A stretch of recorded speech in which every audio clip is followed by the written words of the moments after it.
HRT is such an important topic, since as of 2022, which is the latest tallies, approximately 80 million women in the United States are over the age of 50, which is currently 24% of the population.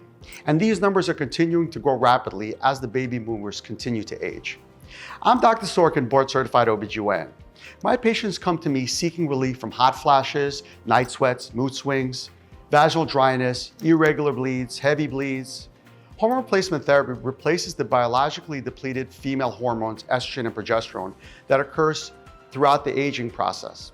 It relieves hot flashes, strengthens bones, increases blood flow to the vaginal tissue, which relieves dryness and itching, and improves heart health.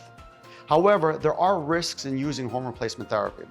These hormones also increase the risk of cancers, particularly breast and uterine, since those tissues are stimulated by estrogen.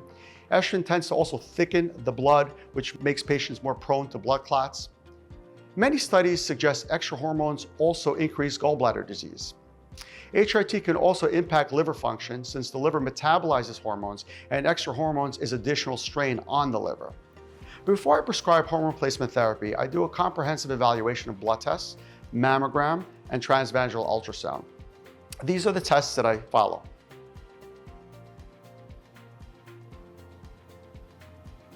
I always start with plant-based supplements and find that Estrovera improves menopausal symptoms in the large majority of my patients. It's potent and it's plant-based, so it's safe. A popular question I often get asked is, what about bioidentical hormones? Are they good? ACOG does not support the use of bioidentical hormones for two major reasons. Firstly, because there are no large clinical trials that support their efficacy and safety. And second, since each compound is individually customized to each patient, the FDA can't validate the quality control. So I don't use them. To learn more, click on the link below, follow me on SorkinMD, and like, share, follow, and tag a friend.